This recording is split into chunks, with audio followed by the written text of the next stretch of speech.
আরে বাহ, কি সুন্দর নাদুস নুদুস মুরগি! দেখেই জিভে জল চলে আসছে।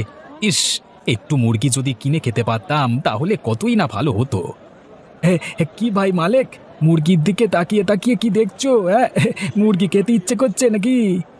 আর বলো না ভাই, গরিব মানুষ, মুরগি কিনে খাওয়ার সাধ্য কি আমার আছে? কিন্তু খেতে পারলে মন্দ হতো না। তুমি ওই মুরগি দেখেই যেতে পারবে, জীবনে আর কিনে খেতে পারবে না। ওভাবে বলো না ভাই, যদি থাকে কপালে তাহলে দেখবে আপনা আপনি আসবে। আরে আপনা আপনি আসিবে, সে দেখা যাবে নে। আরে বিক্রি করো দুধ আর খাবে কিনা মুরগির মাংস। বলি কি ভাই, তুমি কি ছেঁড়া কাঁথায় ঘুমিয়ে কোটি টাকার স্বপ্ন দেখো না তো? সে তুমি যাই বলো ভাই, তুমি দেখো, আজ হোক বা কাল আমি মুরগির মাংস ঠিকই খাবো।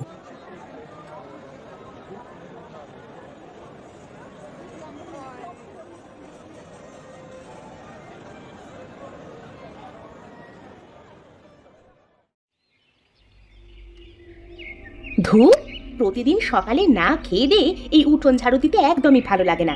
শুধু কি উঠোন ঝাড়ু দিতে হয়, ওইদিকে যে আবার গোয়াল ঘর পরিষ্কার করতে হবে? না, মিনসে আজকে আসুক বাড়িতে, সে আসলে তাকে বলবো প্রতিদিন সকালে যেন কোনো একটা খাবারের ব্যবস্থা করে, নয়তো আমি এত সকালে উঠে উঠোন ঝাড়ু আর গোয়াল ঘর একদমই পরিষ্কার করতে পারবো না।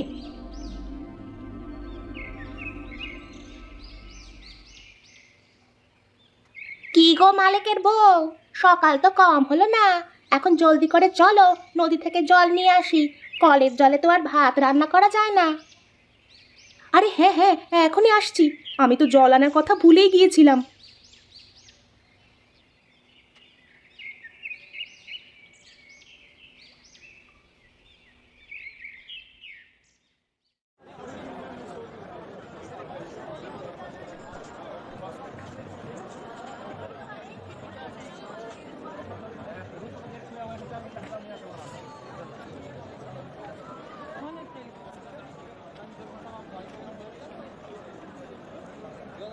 আজকে দুধ বিক্রি করে তো খুব অল্প টাকা পেয়েছি। এই টাকা দিয়ে তো মুরগি কেনা হবে না। তার চেয়ে বরং আমি কিছু ছোট মাছ কিনে নিয়ে যাই, এতে গিন্নি নিশ্চয়ই খুব খুশি হবে।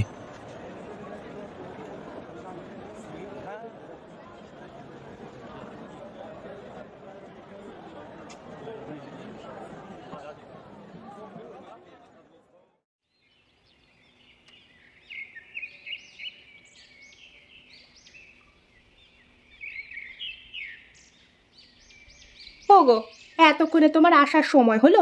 সেই সকাল থেকে যে না খেয়ে বসে আছি, কত কাজ করেছি না খেয়ে, সে খবর কি তোমার আছে? সে খবর তো আছে গিন্নি, কিন্তু দুধ যদি তাড়াতাড়ি বিক্রি না হয় তাহলে আমি বাজার করে আনবো কিভাবে বলো? আমি তো গরুর দুধ নিয়ে সকাল ভোরে বের হই, এরপর সেই দুধ বিক্রি করে যে টাকা পাই তা দিয়ে বাজার করে নিয়ে আসি। এখন বাজার করে এনেছি, তুমি রান্না বসাও, আমার যে খুব খিদে লেগেছে। হ্যাঁ হ্যাঁ, বসাচ্ছি, তুমি হাত মুখ ধুয়ে ঘরে এসো, আমি এখনই রান্না করে নিয়ে আসছি। আর শোনো একটা কথা, প্রতিদিন সকালে কিন্তু না খেয়ে কাজ কাম একেবারে করতে মন চায় না। যদি তুমি কিছু একটা করতে পারো তাহলে খুব ভালো হতো। কি আর করবো গিন্নি, তুমি তো দেখতেই পাচ্ছ, গরুটার দুধ বিক্রি করে আমার সংসার চলে। এছাড়া তো আমার হাতে কোনো আর টাকা কড়ি নেই। থাকলে না হয় প্রতিদিন ভোরেই তুমি রান্না চড়াতে পারতে, আর আমি সকাল ভোরে খেয়েই কাজে বের হতে পারতাম। সে আমি অত কথা জানি না, তুমি যেভাবেই হোক একটা ব্যবস্থা করো। এভাবে কিন্তু প্রতিদিন সকালে না খেয়ে থাকতে আমার একদমই ভালো লাগে না।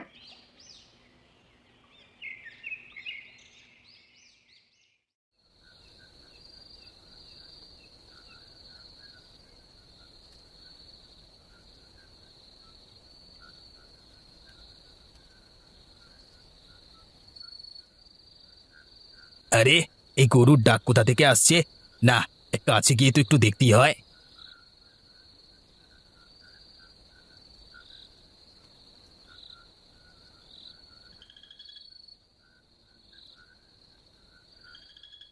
ওরে বাপ রে বাপ, কত বড় দুধওয়ালা গাই! এটা চুরি করতে পারলে তো অনেক টাকাই বেচতে পারবো। যেভাবেই হোক গরুটা আমাকে চুরি করতেই হবে। এখন নিশ্চয়ই গৃহস্থরা ঘুমিয়ে একেবারে কাদা। এই তো সুযোগ, এই সুযোগে আমি তাদের গোয়ালঘর করব ফাঁকা।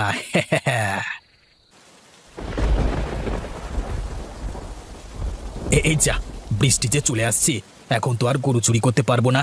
চুরি করলেও এই বৃষ্টিতে ভিজে এই গরুটা নিশ্চয়ই মারা যাবে।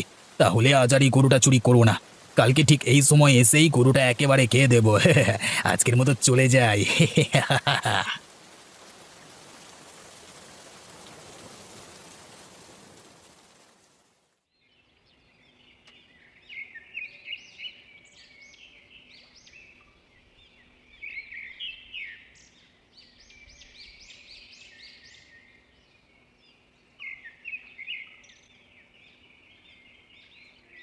কই গো গিন্নি, ঘুম থেকে উঠেছো?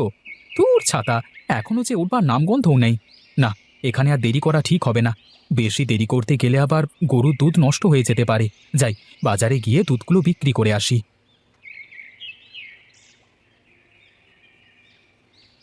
আরে এ কি, এটা তো অন্য মানুষের পায়ের ছাপ বলে মনে হচ্ছে।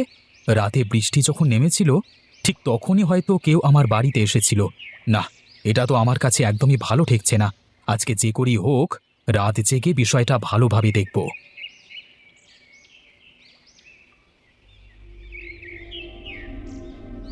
এতগুলো লোক থাকতে আমার বাড়িতে চুরি হয়, এটা যেন আমি ভাবতেই পাচ্ছি না। তোরা সবাই কালকে রাতে করছিলিসটা কি? আগে মোড়ল মশাই, আমরা তো সারাদিন কাজ করি আর রাতের বেলা একটু বিশ্রাম নেওয়ার জন্য ঘুমাই। আমরা একদমই আলাপ পাইনি। যদি আলাপ পেতাম তাহলে চোর বেটাকে ধরেই ফেলতাম। আর দারোয়ান সাহেব, তুমি কি করছিলে? তোমার চোখ ফাঁকি দিয়ে চোর আমার ঘরে কিভাবে প্রবেশ করলো? আগে মোড়ল মশাই, চোর বেটা সামনের গেট দিয়ে প্রবেশ করেনি, এটা নিশ্চিত করে বলতে পারি, কারণ আমি সারা রাত জেগে পাহারা দিচ্ছি। চোর বেটা নিশ্চয়ই আপনার বাড়ির পেছন দিক দিয়ে প্রবেশ করেছিল। হ্যাঁ, তুমি ঠিক কথাই বলেছ। চোর বেটা হয়তো ঘরের পেছন দিক দিয়ে প্রবেশ করেছিল। এখন শোনো সবাই, আজ থেকে সবাই একটু চোখ কান খোলা রাখবে, যেন আর কোনো চোর আমার বাড়িতে প্রবেশ না করতে পারে।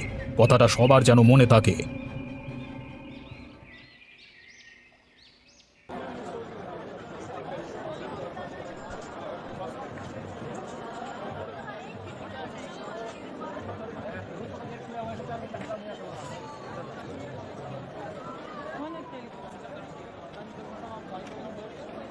কি গো ভাই মালিক, আজ কি তুমি দড়ি দিয়ে মুরগি ধরবে নাকি? তোমাকে দেখে তো তাই মনে হচ্ছে। মুরগি ধরি না হাঁস ধরি সেটা পরে দেখতে পাবে। বুঝি না ভাই, তুমি কখন কি করো।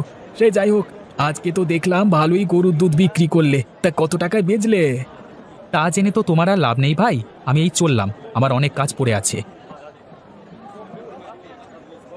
আরে কি, মালিকের আবার কি হলো? ও দেখছি খুব ব্যস্ত। না, ওর বিষয়টা তো একটু ভালোভাবে খুঁচিয়ে দেখতে হয়।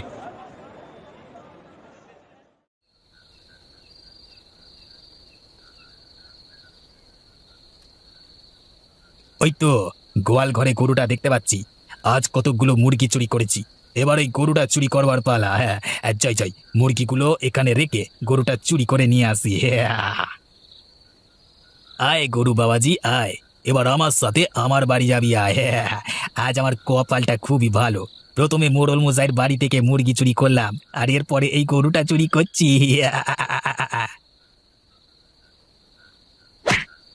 ওরে বাবারে, ওরে বাবারে, গেলাম রে বাবারে।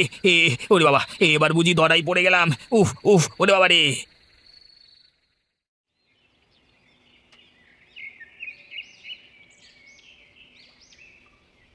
তো তাহলে তুই সেই চোর যে কিছুদিন আগে আমার বাড়িতে চুরি করে গেছিস, আর গতকাল এসে আমার খামার থেকে এতগুলো মুরগি চুরি করেছিস?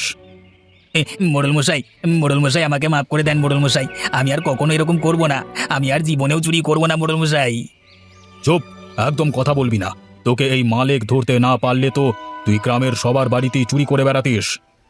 আর বলবেন না মশাই, এই চোরটা গত পরশুদিন আমার বাড়িতে রাতে এসেছিল। তখন বৃষ্টি রাত ছিল বলে আমার গরুটা চুরি করতে পারিনি। পরের দিন সকালে আমি ওর পায়ের ছাপ দেখতে পেয়ে দড়ি দিয়ে একটা ফাঁদ পাতি, আর সেই ফাঁদে এই চোর ধরা পড়ে। তুমি একটা দারুণ কাজ করেছো মালিক, তাই এই চোর ধরবার পুরস্কার হিসেবে আমি তোমাকে 2টো মুরগি দিচ্ছি। বলতেই হয় ভাই, তোমার কি কপাল, চোর ধরে 2টো মুরগি পুরস্কার পেয়ে গেলে। হ্যাঁ, তাহলে দেখলে হবে, খরচা আছে।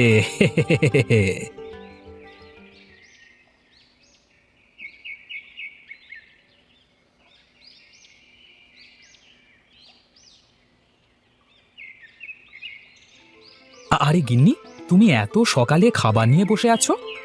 হ্যাঁ গো হ্যাঁ, আমি।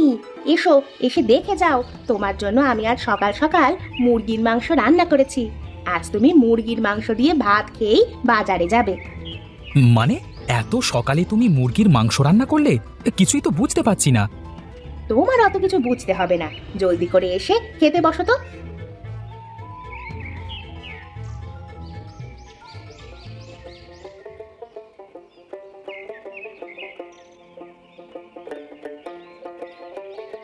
আহ, সকাল সকাল মুরগির মাংস দিয়ে ভাত খেতে খুবই মজা লাগছে। হুম। আরে সকাল সকাল তোমার হাতের মুরগির মাংস রান্না অনেক মজার হয়েছে গো। দাও দাও, আমাকে আর 2 টুকরো মুরগির মাংস দাও দেখি।